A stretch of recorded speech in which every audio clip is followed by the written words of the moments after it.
Olá pessoal, tudo bem? Aqui é o professor Arthur, um dos teus professores de matemática. Vamos falar nessa aula de razão e proporção, mais voltado para exercícios.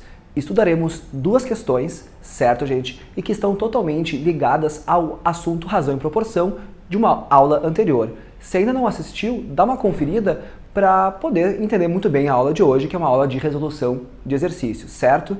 E, pessoal, aula D, curte, compartilha e te inscreve para poder acompanhar todas as aulas de matemática e das outras disciplinas também, certo? Bora lá então! Trouxe aqui então um primeiro exercício do Enem de 2016, ano passado, né, gente? E que vai te mostrar um pouquinho como é que esse assunto pode aparecer na prova.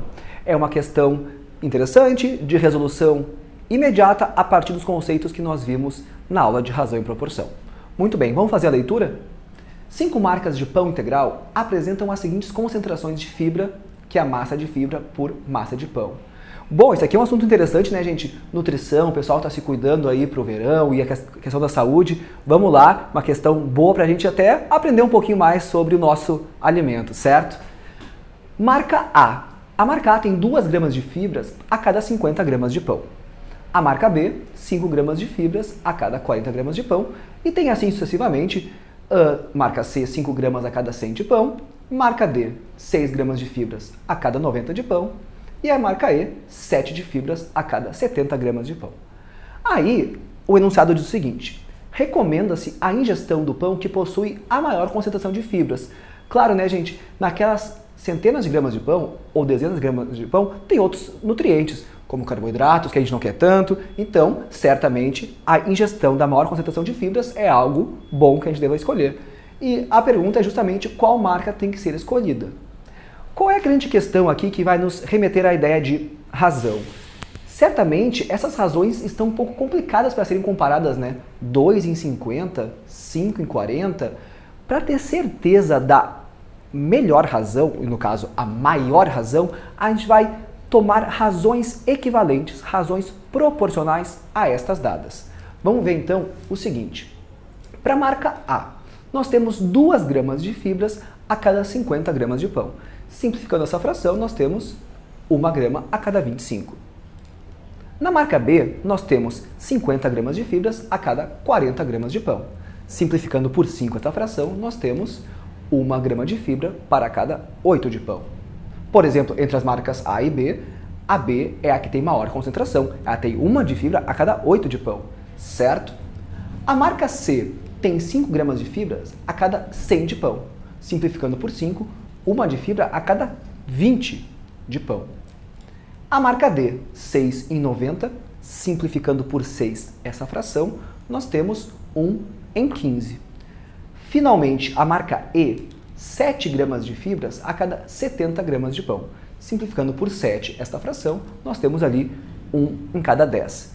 Pessoal, de todas essas frações, a melhor concentração é aquela que necessita menos gramas de pão para 1 grama de fibra, que é, portanto, a letra B. Tu precisa de apenas 8 gramas de pão para ter 1 de fibra. Essa é a melhor concentração.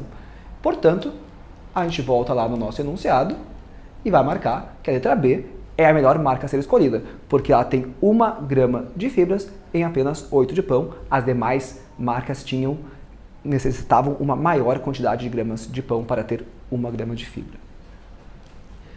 A grande pergunta que alguns podem estar se fazendo é a seguinte, e é uma pergunta bem legítima, tá?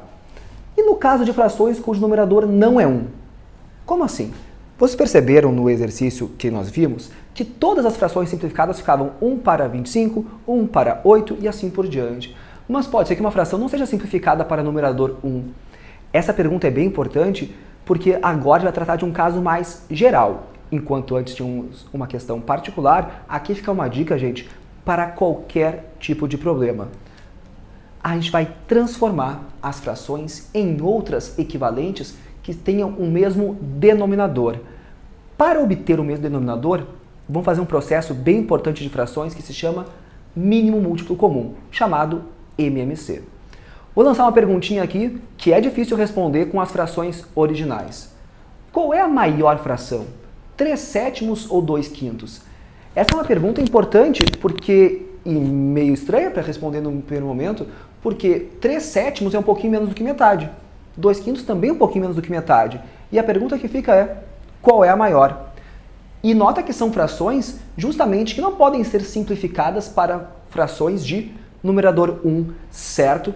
Não tem como simplificar a fração 3/7 e a fração 2/5. Portanto, o que a gente vai fazer? Mínimo múltiplo comum.